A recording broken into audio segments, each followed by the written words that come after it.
Bismillahirrahmanirrahim. Alamin. Wassalatu wassalamu ala asrafil anbiya'i wal mursalin wa ala alihi nabiyina Muhammadin sallallahu alaihi wasallam, amma ba'd. Allahumma inni as'aluka ilman nafi'an wa rizqan thayyiban wa amalan mutaqabbalan. Jazakallah khair Ustaz, barakallahu fiik untuk kehadirannya pada malam hari ini untuk berbagi ilmu kepada kami lagi. Ahlan wa sahlan ya talibat as-sabiqunal awalun. Kembali kita bertemu di kajian rutin kita, kajian rutin tematik as-sabiqunal awalun. Insyaallah malam ini kita akan mengambil judul maksiat penyebab keretakan rumah tangga. Masya Allah, judul yang sangat menarik sebagai bekal kita untuk memanajemen lagi rumah tangga kita agar keretakan-keretakan itu bisa kita perbaiki.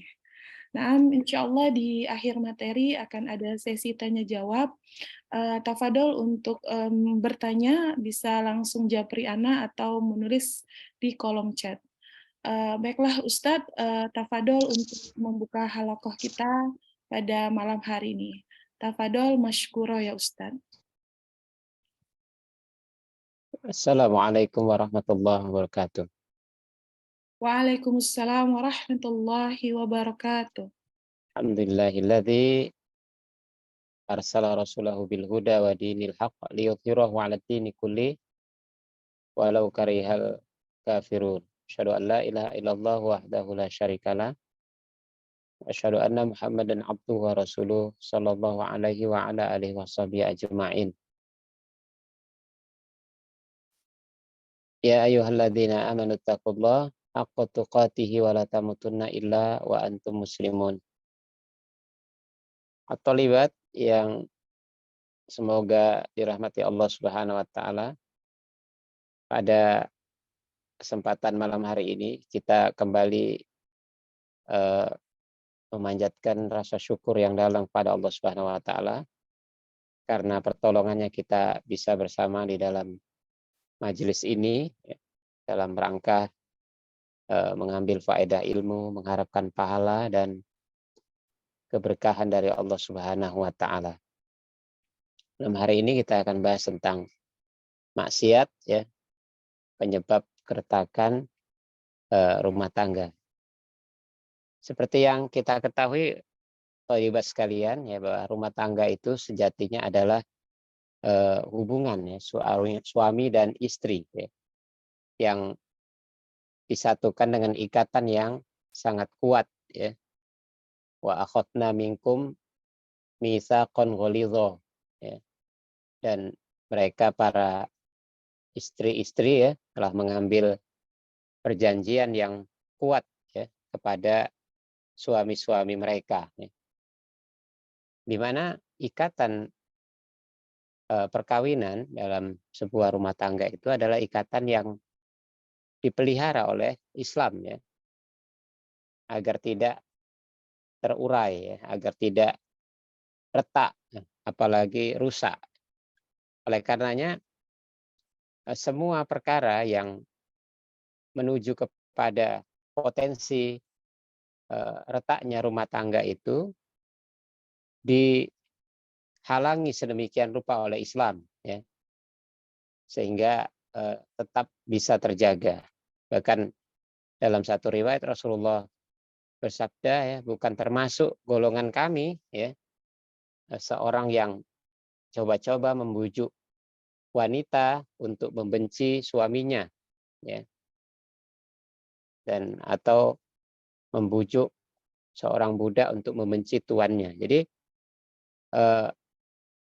jika ada pihak ketiga yang mencoba untuk membujuk ya, mempengaruhi supaya hubungan suami istri yang sah itu menjadi terganggu ya, maka ini termasuk kategori perbuatan yang besar dosanya ya, sampai Rasulullah mengatakan bukan termasuk golongan kami ya. Oleh karenanya umahat ya yang dirahmati Allah Subhanahu wa taala, eh, syaitan menjadikan hancurnya mahligai rumah tangga ya, itu adalah bahagian dari tujuan mereka ya yang juga dianggap penting ya. Bahkan mereka menjadikan tolok ukur kehancuran rumah tangga ya, khususnya rumah tangga seorang muslim itu sebagai salah satu bentuk kesuksesan dari kerja-kerja mereka. Dalam satu hadis Rasulullah Shallallahu Alaihi Wasallam mengatakan ya, Inna iblisa yadau arsyahu alal ma. Sesungguhnya iblis ya meletakkan singgasananya itu di atas air ya. Tsumma yab'atsu saroyahu fa'adnahum minhu manzilatan a'zamuhum fitnah. Maka eh, setelah dia meletakkan singgasananya di atas air, maka dia pun mengirimkan bala tentaranya yang banyak ya ke segenap penjuru untuk eh, mempengaruhi ya, menyesatkan ya, dan merusak tatanan kehidupan manusia. Dan orang yang paling eh, dekat di sisinya ya, yang terpuji di sisi iblis itu adalah orang yang paling banyak atau paling besar fitnahnya ya, paling besar gangguannya, paling besar besar dampak kerusakan dari bisikan-bisikan dan kerusakan yang dibawa oleh syaitan-syaitan itu sebagai bala tentaranya iblis ya. Yaji'u ahaduhum fayaqul fa'altu kadza wa kadza ya. Maka setelah pengiriman bala tentara iblis tersebut ya, mulailah datang laporan demi laporan ya. Seorang seton ya datang dan melaporkan kepada iblis ya. Fa'altu kadza wa kadza, aku sudah melakukan ini dan itu ya. Sudah begini dan begitu ya. Mungkin dia mengatakan bahwa aku sudah bisa membuat orang jatuh kepada mabuk-mabukan, pada judi, pada perzinahan dan seterusnya ya.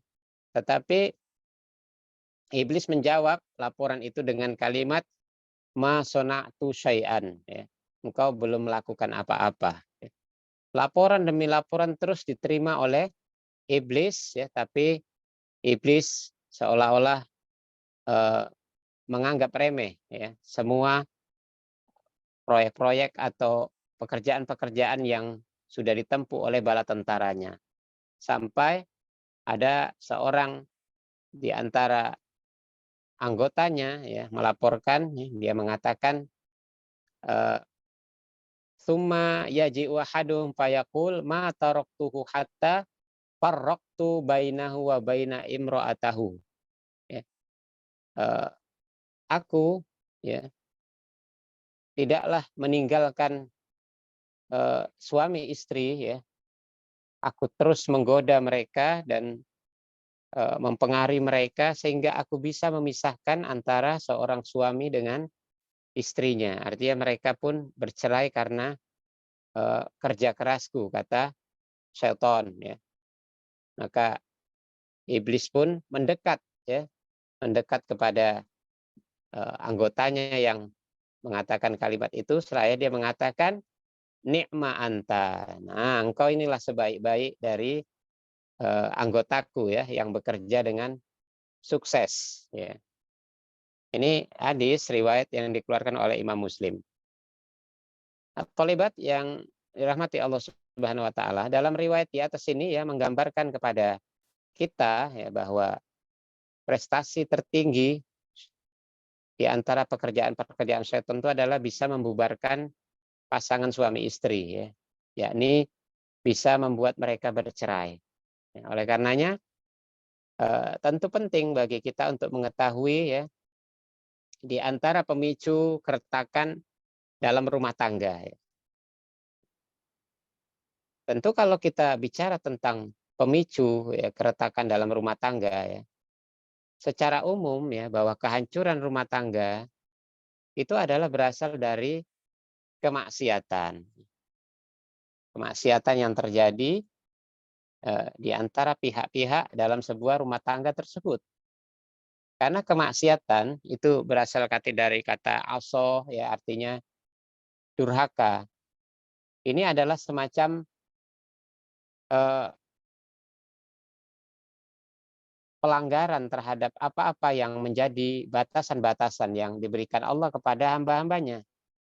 Kemudian syaitan yang mengerti batasan-batasan itu untuk berusaha ya, menghadirkan batasan-batasan itu di hadapan para manusia supaya mereka menerjang batasan itu, ya, sehingga bergelimpanganlah, ya, berjatuhanlah para manusia ya, menerjang batasan-batasan yang Allah tetapkan ya. Maka menerjang batasan-batasan itu itulah yang disebut dengan maksiat ya. Yakni kedurhakaan kepada Allah Subhanahu wa taala. Jadi secara umum kehancuran rumah tangga itu ya berasal dari kemaksiatan ya yang terjadi di antara pihak-pihak yang ada di dalam sebuah rumah tangga ya. Misalnya sebuah rumah tangga dikatakan eh, penuh dengan maksiat ya. Manakala sebuah rumah tangga yang di dalamnya tidak tegak ibadah ya.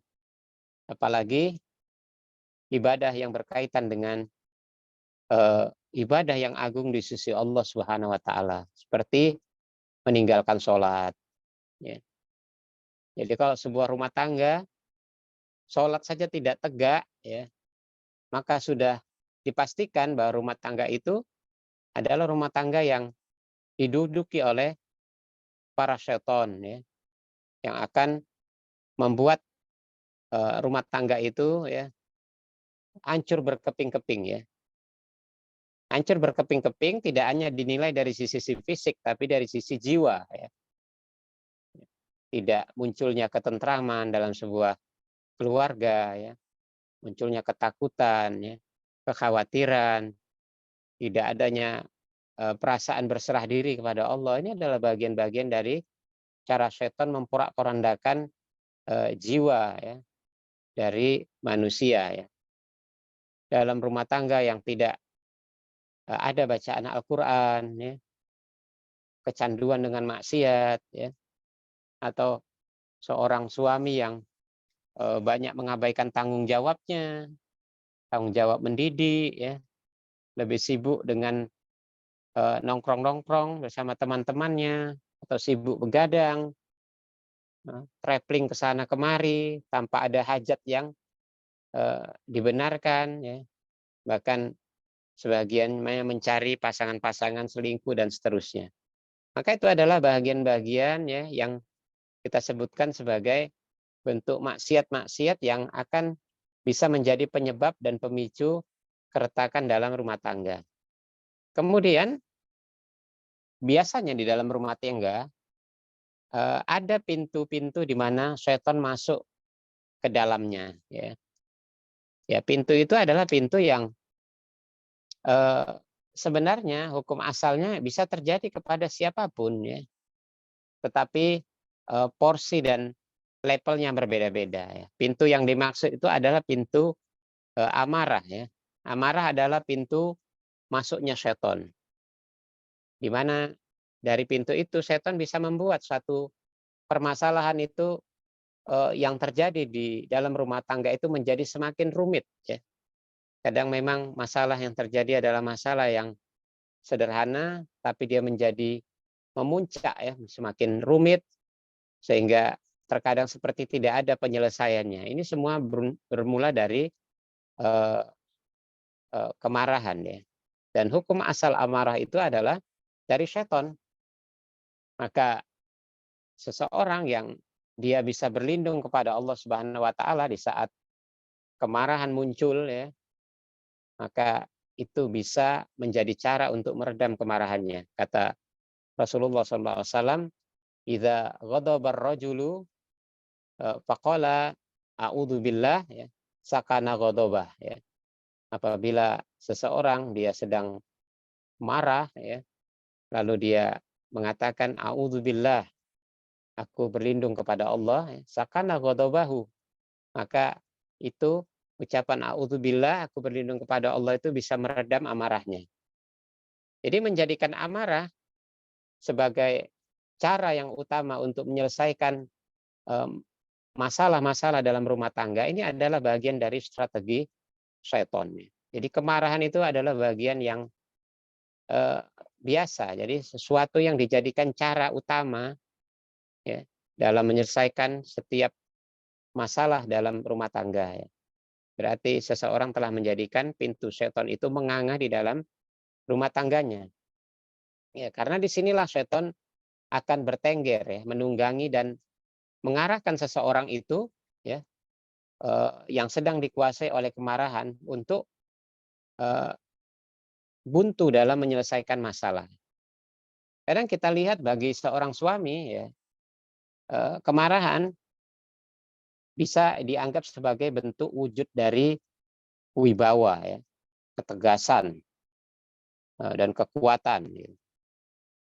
Sedangkan bagi sebagian istri, ya, biasanya mereka merespon kemarahan suami itu dengan kemarahan balasan, ya, disebut melawan, membantah, dan menyerang balik.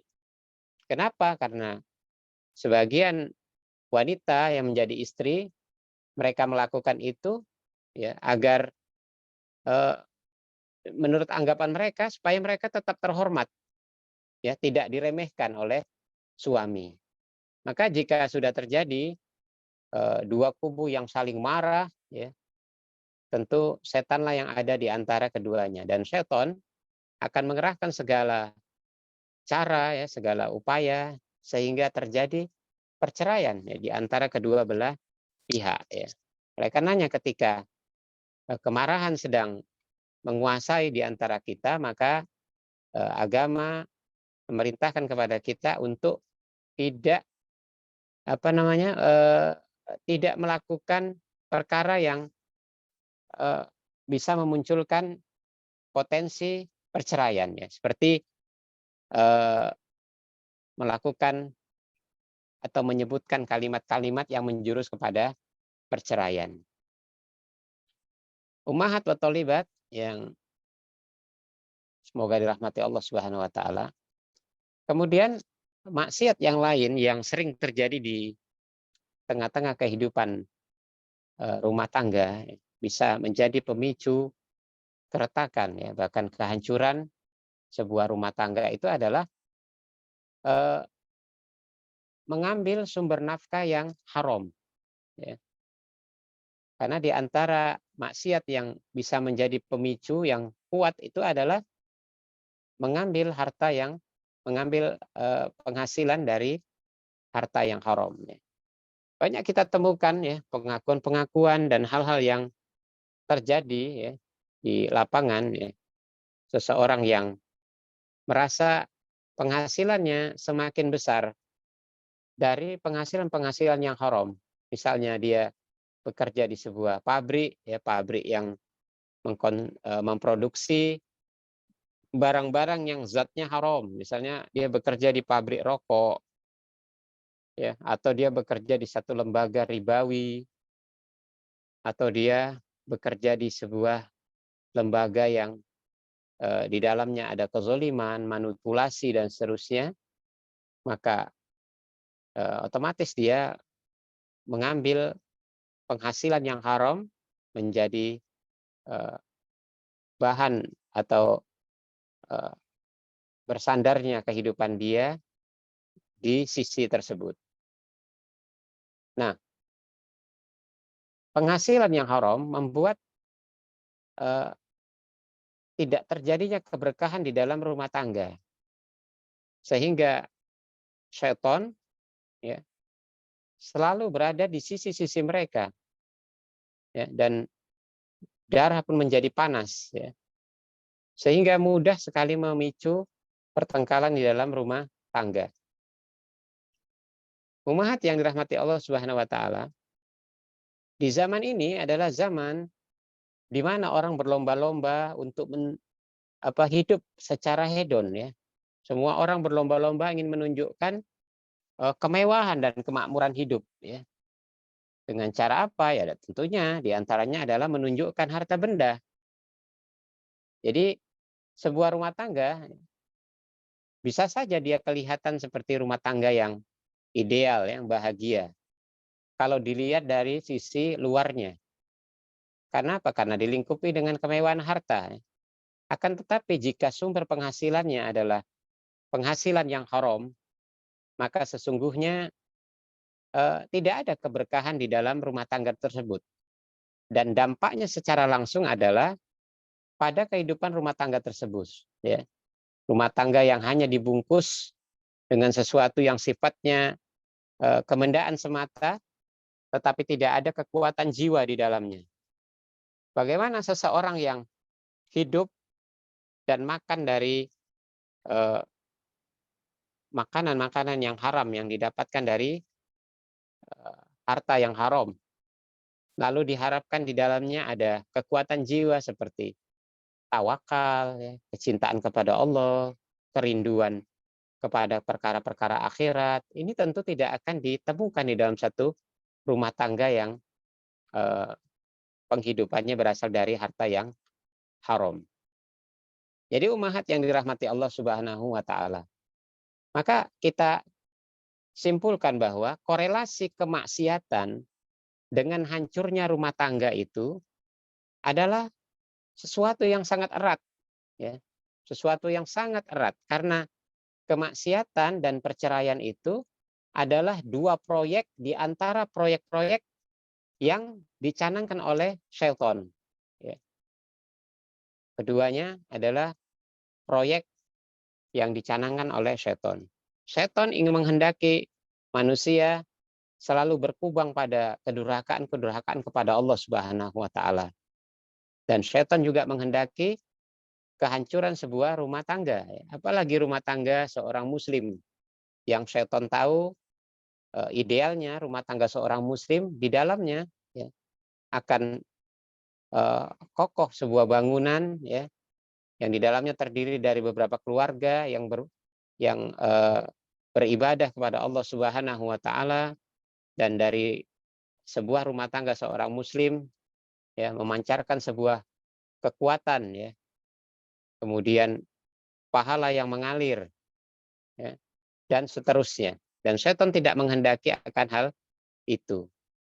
Oleh karenanya kemaksiatan yang terjadi di dalam sebuah rumah tangga atau terjadi pada di antara anggota keluarga, maka itu akan berdampak kepada keutuhan rumah tangga itu sendiri.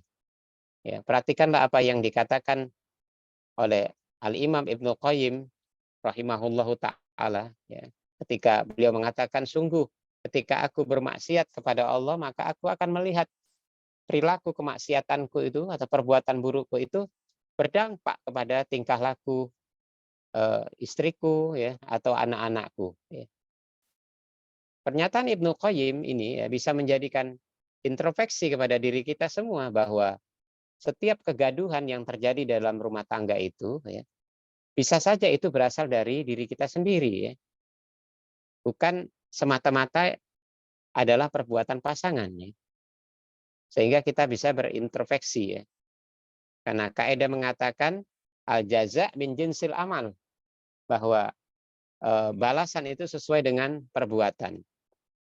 Karena biasanya kemaksiatan yang dilakukan itu dia akan mengajak kepada kemaksiatan yang selanjutnya. Setiap kemaksiatan yang dilakukan akan mendatangkan kemaksiatan berikutnya, berikutnya dan seterusnya. Maka seseorang yang menjadikan harta yang haram itu menjadi penghidupannya, ya maka ia pun akan melirik kepada perbuatan-perbuatan yang haram lainnya. Ya. Seperti halnya seorang yang gemar meminum arak, ya, meminum minuman keras, maka setelah dia meminum minuman keras, dia akan kehilangan akal. Ya. Bisa saja dia setelah itu berzina, bisa saja setelah itu dia membunuh. Ya. Sama halnya dengan seorang yang mengisi perutnya dengan penghasilan yang haram, kemudian dia menggunakannya sebagai penghasilannya itu untuk memenuhi hawa nafsunya, maka orang seperti ini biasanya dia akan melirik kepada dosa-dosa lainnya. Ya.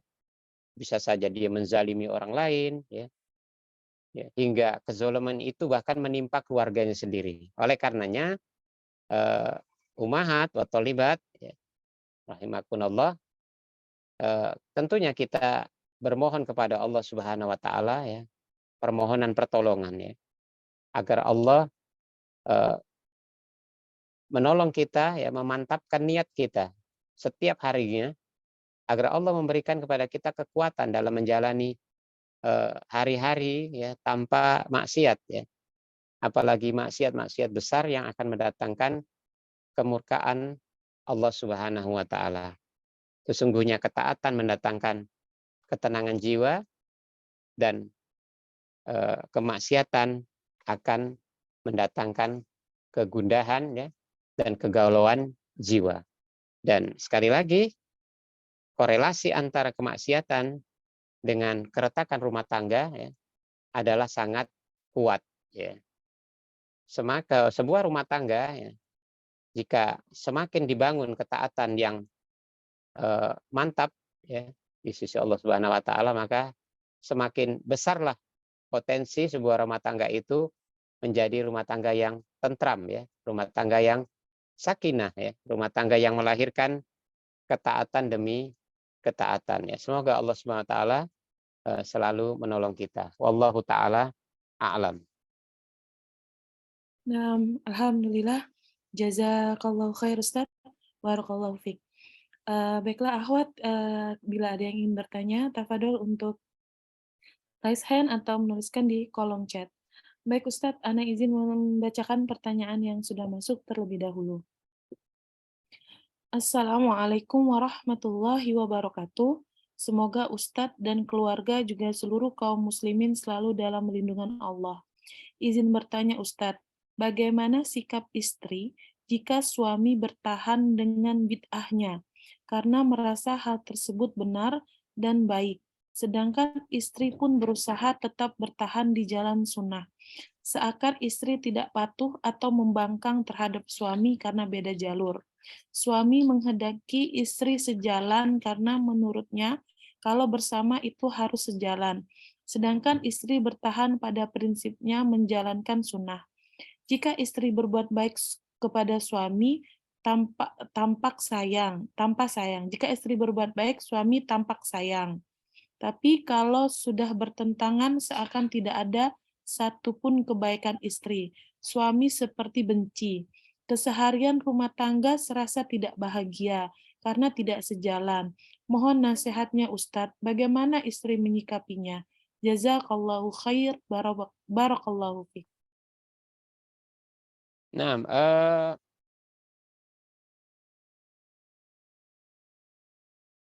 subhanallah, ya, ini kasus yang terjadi, ya, banyak pada pasangan-pasangan dalam rumah tangga, ya.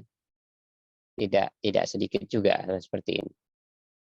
Oleh karenanya, ini adalah bagian dari ujian, ya, bagian dari ujian. Dan di dalamnya harus ada kesabaran dan keikhlasan untuk menghadapinya, ya.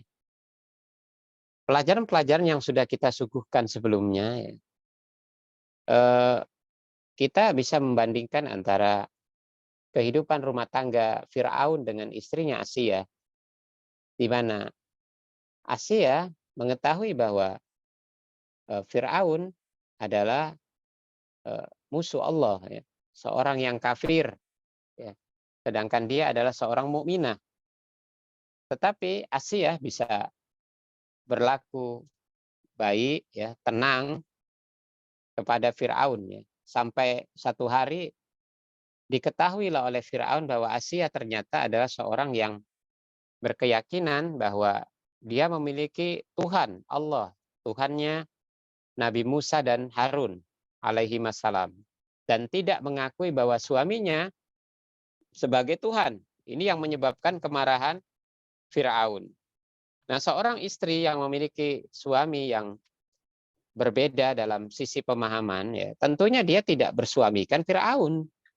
Suaminya adalah seorang muslim, ya.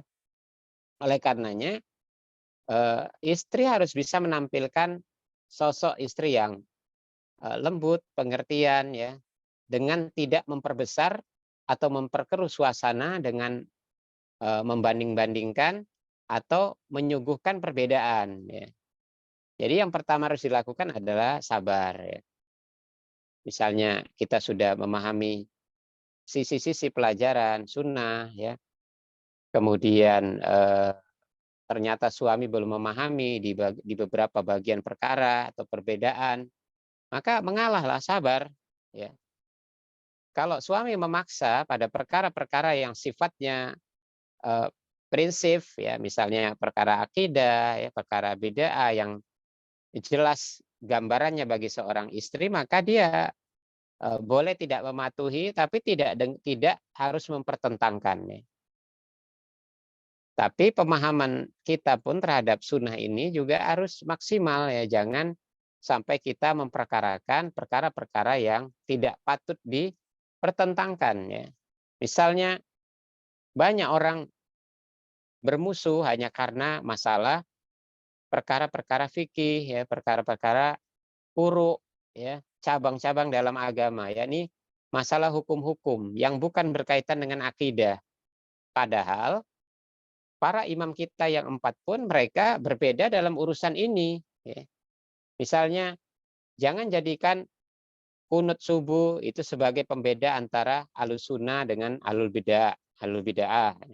Nggak boleh. Jangan sampai gara-gara misalnya suami berkeyakinan bahwa GoFood itu halal ya, pesan dari GoFood halal, kemudian istri menganggap ini haram, ini menjadi pertentangan yang membesar. Ini adalah perkara-perkara yang sifatnya luas ya. Oleh karenanya kita harus bisa membedakan mana yang prinsip dan mana yang tidak. Maka teruslah ya menjaga hubungan yang berkualitas kepada suami ya, lebih banyak mengalah ya, kalaupun terjadi perbedaan yang mencolok, ringankan perbedaan itu ya, seolah mengalah. Apalagi kalau ternyata kita tidak begitu menguasai perkara yang diperdebatkan atau masalah yang diperselisihkan. Maka harus dipertajam dulu pengetahuan tentang apakah perbedaan ini perbedaan yang sifatnya prinsipil atau tidak ya, sifatnya prinsipil atau tidak. Kemudian sambil bersabar bermohon kepada Allah Subhanahu wa taala supaya Allah memberikan hidayah kepada suami ya. Kemudian di waktu-waktu yang berkualitas di mana seorang suami dan istri bisa berbincang ya dengan tenang, maka masukkanlah perkara-perkara yang menjadi perbedaan tersebut ya. Ya.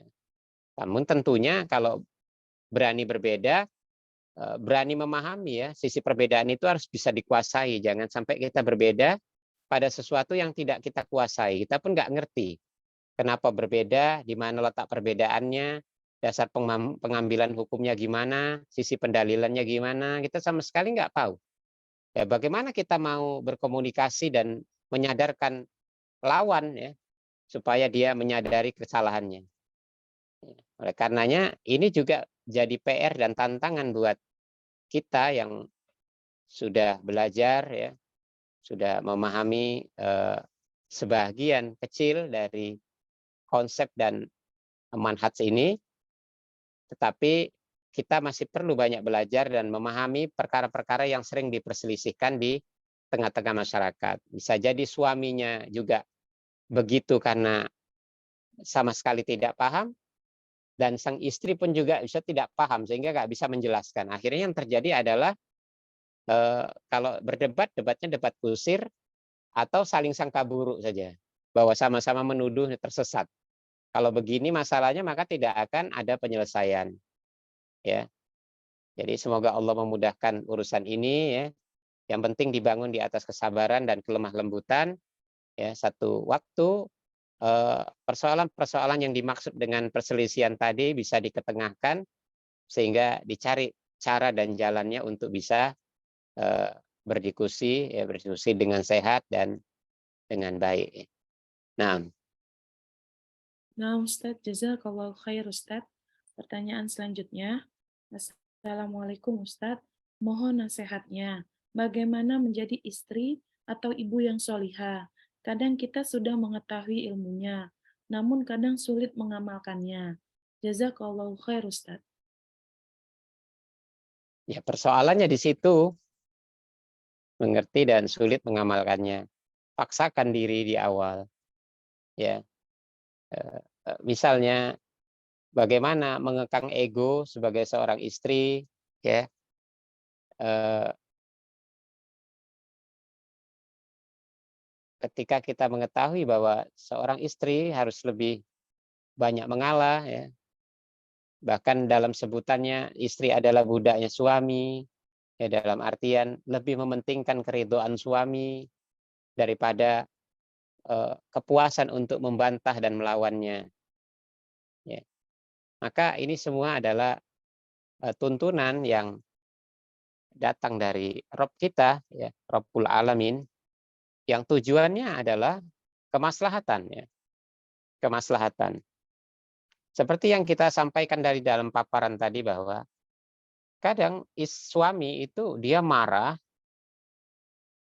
karena itu melekat dalam karakter dia, ya. Kebanyakan seorang suami itu marah itu menurut anggapan dia adalah wibawa, kekuatan, ketegasan, ya, keadilan, kelurusan dan seterusnya.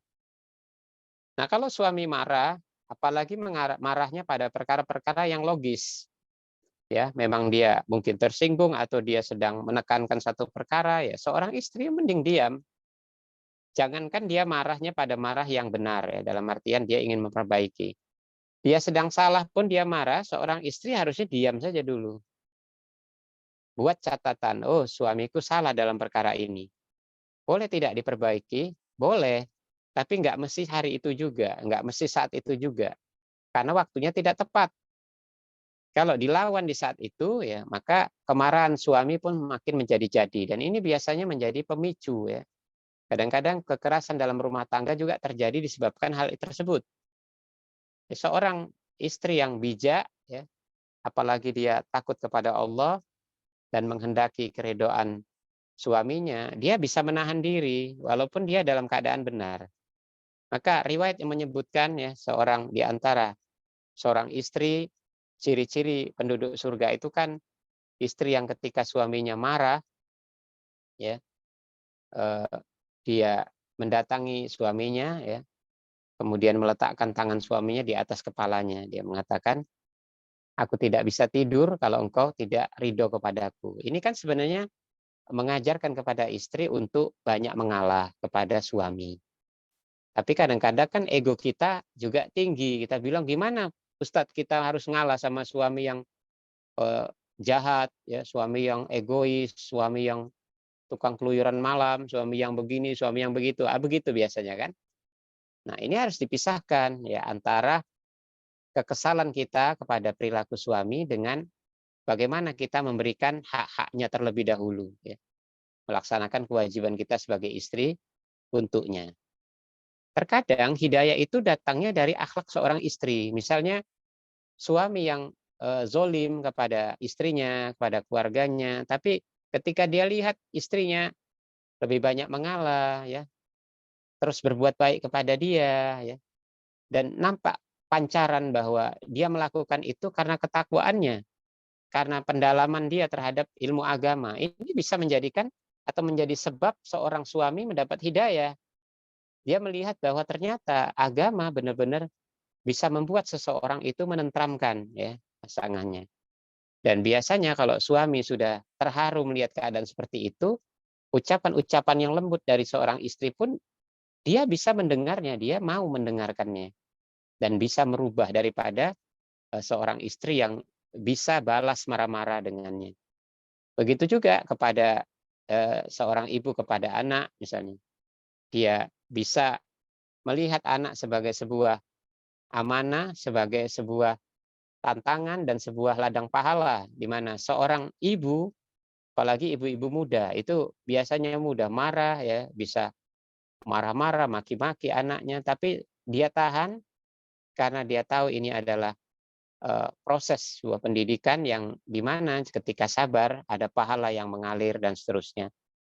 Maka pengetahuan-pengetahuan agama yang kita pelajari itu ya memang sulit untuk diamalkan, tetapi mau tidak mau harus kita praktekkan satu demi satu ya. Dan harus berani memulainya. Sesuatu yang tidak pernah dimulai maka tidak akan pernah terjadi ya, tidak akan didapatkan hasilnya. Maka kalau kita mau menjadi seseorang yang ideal berdasarkan pengetahuan yang sudah kita pelajari ya, kita mulailah memaksakan diri untuk bisa mengamalkan apa yang kita ketahui ya. Semoga Allah menunjuki jalannya. Nah, Nah, Ustadz, jazakallahu khair. Pertanyaan selanjutnya, Ustadz izin bertanya, apa hukumnya wanita pergi ke kuburan? Lalu, apa hukumnya menabur bunga di kuburan?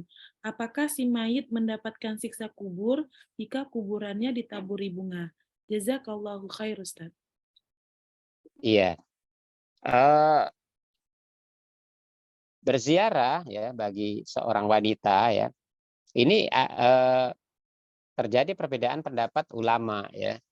Ada ulama yang mengatakan ziarah bagi wanita itu haram secara mutlak ya.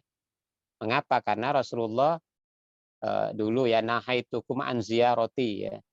Aku melarang ya seorang berziarah ke kuburannya.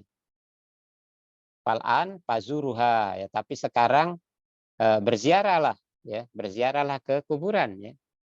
Karena berziarah ke kuburan itu bisa mendatangkan ingatan kepada kematian dan zuhud kepada dunia. Oleh karena sebagian ulama mengatakan bahwa larangan Rasulullah SAW untuk berziarah itu menunjukkan bahwa ada keharuman ya, larangan secara mutlak kepada wanita. Kemudian pendapat yang kedua bahwa berziarah ke kuburan bagi wanita itu boleh secara mutlak ya, boleh secara mutlak, tidak ada larangannya sama sekali. Ya. Adapun pendapat yang ketiga adalah boleh berziarah kepada wanita dengan beberapa persyaratan ya. Di antara persyaratannya adalah kepada wanita-wanita yang eh, normal atau kuat kejiwaannya. Misalnya dia di kuburan tidak meratap ya, tidak meronta-ronta dan seterusnya. Maka dalam kondisi seperti ini pendapat yang paling rojih ya dekat dengan sisi pendalilan adalah bolehnya wanita berziarah ya pada kondisi-kondisi yang normal ya, kondisi-kondisi yang normal. Bukan seorang wanita sengaja berziarah dalam rangka untuk meratap ya, menangis-nangis dan meraung-raung di pemakaman tersebut, tetapi dia berziarah ya dengan ziarah dengan tujuan untuk mengingat akhirat ya, mengingat kematian dan zuhud terhadap dunia. Adapun eh, menabur bunga di pemakaman ya ini tidak ditemukan ya sisi pendalilannya ya, menabur bunga di pemakaman ya. Sebagian orang menganalogikan hal tersebut ya merupakan turunan dari hadis Nabi SAW ketika Rasulullah melewati sebuah kuburan ya, dua kuburan ya, Rasulullah mendengar ada dua penghuni kubur yang disiksa ya, yang sudah sampai kepada kita riwayatnya, yakni seorang yang karena tidak bersihnya diri dari kencingnya ya, dia meringan-ringankan urusan kencing ya, percikan kencing yang dia tidak basuh. Dan yang kedua adalah seorang yang disiksa karena mulutnya, lisannya ya, tukang adu domba atau tukang gibah. Maka Rasulullah meminta kepada seorang sahabat untuk mengambil pelepah kurma ya, pelepah kurma yang masih basah, kemudian Rasulullah tancapkan, Rasulullah belah menjadi dua, kemudian keduanya ditancapkan ke kuburan masing-masing seraya Rasulullah mengatakan semoga Allah meringankan siksanya sebelum pelepah ini kering ya. Maka dari sini ya sebagian orang mengatakan bahwa kalau begitu di atas kuburan itu ditanamilah pohon-pohon. Makanya kan banyak pemakaman itu di atasnya ditanam pohon kamboja supaya basah terus katanya. Jadi nggak disiksa penghuninya. Padahal ini pendapat yang keliru. Oleh para ulama dijelaskan bahwa ini kejadian tersebut adalah kekhasan dari Nabi Shallallahu Alaihi Wasallam, bukan masalah basahnya pelepah kurma itu, tetapi Rasulullah dengan kekhususannya dia bisa memberikan syafaat kepada orang yang disiksa di dalam kubur. Nah, kemudian turunannya adalah orang berpikir bahwa bunga adalah sesuatu yang sifatnya basah juga, basah bahkan wangi, ya. Maka diharapkan dengan bunga penghuni kubur akan lebih senang, ya, terbantu dan seterusnya. Semua ini adalah khurafat, ya, tidak berdasar pada sisi pendalilan, bahkan para ulama menyebutkan ini bagian dari sesuatu yang keliru besar, ya, dalam beragama. Dan adapun seseorang yang berziarah dia menabur bunga di atasnya, secara umum dia tidak berdampak langsung pada penghuni kubur, ya. Kalau itu dilakukan semata-mata inisiatif dari penziarah, ya. Jadi bukan penghuni kubur yang disiksa. Kecuali kalau itu datangnya dari wasiatnya. Misalnya seseorang yang masih hidup dia berwasiat, nanti kalau ayah meninggal sering-sering berziarah taburin bunga ya di kuburan ayah. Nah, maka wasiat ini menjadikan si penghuni kubur tadi berdosa, dan setiap keluarganya menaburkan bunga di atas kuburan, maka dia pun disiksa karena wasiat tersebut, ya. Sama halnya dengan riwayat yang menyebutkan ratapan keluarga itu menyebabkan mayit disiksa. Itu maksudnya mayit yang mengajarkan wasiat tentang meratap. Tapi kalau mayitnya tidak pernah mengajarkan tentang itu, apalagi dia pernah melarang, maka dia tidak ditimpai siksaan dikarenakan kesalahan yang dilakukan oleh keluarganya yang masih hidup. Nah, Alhamdulillah, jazakallah khair Ustaz. Pertanyaan terakhir Ustaz. Afwan, tapi ini di luar tema ya Ustaz. Bismillah, bolehkah membayar fidyah dengan uang? Jika boleh, bagaimana cara membayarnya? Jika tidak boleh, bolehkah memberikan makanannya pada jamaah masjid sholat Jumat misalnya? Karena anak kesulitan jika membagi-bagikan makanan atau keliling ke jalan. Jazakallah khair Ustaz. pendapat yang paling kuat adalah fidyah dibayar dengan makanan, ya, bukan dengan uang. Alasannya karena Allah pun menyebutkan fidyatun to'amu miskin, ya, bayar fidyah dengan memberikan makanan kepada orang-orang miskin. Sedangkan di zaman para sahabat pun, ya, di zaman Rasulullah sendiri pun sudah ada mata uang, ya, sebagai alat tukar, ya. Dan Rasulullah tidak pernah memerintahkan untuk menukar makanan itu dengan uang. Begitu juga sunnah-sunnah yang terjadi di masa sahabat, ya, sejak Khulafaur Rasyidin yang pertama Abu Bakar, ya, kemudian Khalifah yang kedua Umar dan seterusnya, tidak pernah ditemukan dalam rentetan riwayat, ya, adanya pembayaran fidyah dengan uang, ya. Adapun pendapat-pendapat belakangan yang menyebutkan bahwa boleh dengan uang, ya, ini walaupun ini bagian dari pendapat para ulama, ya, seperti di dalam mazhabnya Imam Abu Hanifah, ya, Imam Hanafi, beliau membolehkan membayar dengan uang, tetapi yang lebih kuat adalah tidak mengganti makanan dengan uang. Dan fidyah itu secara khusus sebenarnya dia diberikan kepada orang miskin, ya, di kalangan orang-orang miskin. Maka jika ingin lebih tepat pembayaran fidyah itu adalah memastikan bahwa yang menerima adalah orang-orang miskin yang mereka membutuhkan makanan, ya. Adapun membagi-bagikan ke jemaah masjid, jemaah sholat Jumat misalnya, ya, tidak terlarang secara mutlak, ya. Tidak terlarang secara mutlak karena bisa saja memang di antara mereka adalah orang-orang yang layak untuk mendapatkannya. Tapi mungkin perlu kehati-hatian, ya, misalnya membagikan di masjid-masjid yang ditemukan banyak orang yang butuh terhadap itu, atau memberikannya kepada panitia yang mereka bisa memastikan dan memilih, ya, siapa yang lebih layak untuk menerima fidyah tersebut. Naam. Ustadz, Ustadz, ada lagi pertanyaan yang masuk satu, Ustadz. Ya. Assalamualaikum Ustadz, pertanyaan di luar tema Ustadz. Pernah baca soal wanita yang bisa masuk neraka, di mana wanita yang menuntut ilmu akhirat untuk dunia. Apakah benar Ustadz? Terima kasih. Ya, riwayatnya adalah tidak dikhususkan hanya kepada wanita ya, tetapi seorang yang dia menuntut dia ilmu agama yang hakikatnya adalah untuk mengharapkan wajah Allah, tetapi ternyata dia niatkan untuk dunia, maka seorang ini jangankan masuk neraka, mencium aroma surga pun dia tidak dapati ya. Padahal aroma surga itu bisa tercium dari 40 tahun perjalanan atau dari jarak yang sangat jauh.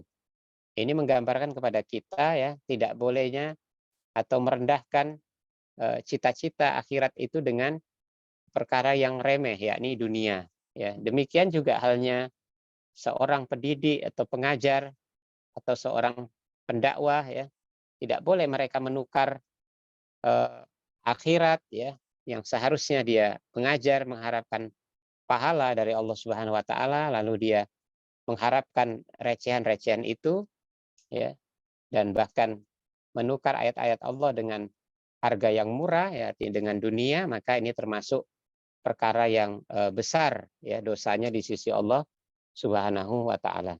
Nah,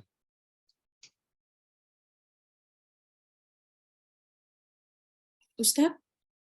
ya. Nah Ustadz, Alhamdulillah itu tadi pertanyaan terakhir Ustadz. Tafadol ditutup dengan untayan nasihat singkat Ustadz.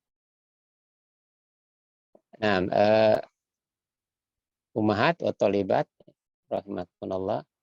Jadi di dalam sebuah rumah tangga ya, bisa saja sebuah rumah tangga itu ada masalah ya. Karena nyaris tidak kita temukan rumah tangga yang tidak bermasalah ya. Bahkan rumah tangga Rasulullah SAW pun ya tetap ada masalah. Hanya saja orang yang memiliki ketakwaan itu berbeda dengan yang tidak ya dalam menyelesaikan permasalahan rumah tangganya. Maka solusi yang tepat untuk mengatasi masalah kekeruhan dalam rumah tangga itu adalah ya memang mesti ada semacam tarbiyah ya atau pembinaan kepada kaum muslimin dan mendamaikan setiap perselisihan yang terjadi ya, utamanya adalah di tengah-tengah keluarga. Maka jangan jadikan rumah tangga kita itu hanya untuk ajang bersenang-senang di atas kesenangan syahwat ya, hingga akhirnya sebuah rumah tangga yang menjadikan kesenangan ya di atas syahwat itu berteman dengan segala perbuatan maksiat. Ya, sedangkan maksiat itu adalah bahagian dari senjata setan untuk merusak ketentraman hidup ya, baik bagi diri sendiri maupun bagi rumah tangga dan keluarga. Namun hendaklah ya kita menjadikan rumah tangga kita itu sebagai penyokong ibadah ya, kepada Allah Subhanahu wa taala, sebagai penguat jiwa ya untuk tujuan mulia yakni kehidupan akhirat. Maka boleh saja kita bersenang-senang dengan keluarga, tetapi bersenang-senang di atas apa yang Allah cintai ya. Ya, niscaya keutuhan rumah tangga akan bisa terus dipertahankan. Semoga Allah Subhanahu wa taala senantiasa memberikan taufiknya kepada kita sehingga kita bisa bertahan ya, membangun rumah tangga kita sampai kita bersama ya dipanggil oleh Allah Subhanahu wa taala pindah ke alam keabadian. Subhanakallahumma wa bihamdik asyhadu an la ilaha illa anta astaghfiruka wa atubu ilaik. Wassallallahu ala nabiyyina Muhammadin wa ala alihi washabihi wasallam walhamdulillahi rabbil alamin. Wassalamualaikum warahmatullahi wabarakatuh. Waalaikumsalam warahmatullahi wabarakatuh. Jazakallah khair Ustaz, telah sampai kembali ilmu kepada kami dengan izin Allah melalui Ustaz. Semoga apa yang Ustaz usahakan di jalan dakwah yang mulia ini membawa keberkahan untuk Ustaz dan keluarga di dunia dan di akhirat. Jazakumullah khair, akhwat, barakallahu fikunna. Semoga Allah jaga kita dan keluarga kita selalu dalam ketaatan, selalu dalam ketakwaan. Semoga rumah tangga kita, baik anak dan keturunan kita, dapat berkumpul lagi kembali di surga Allah nanti.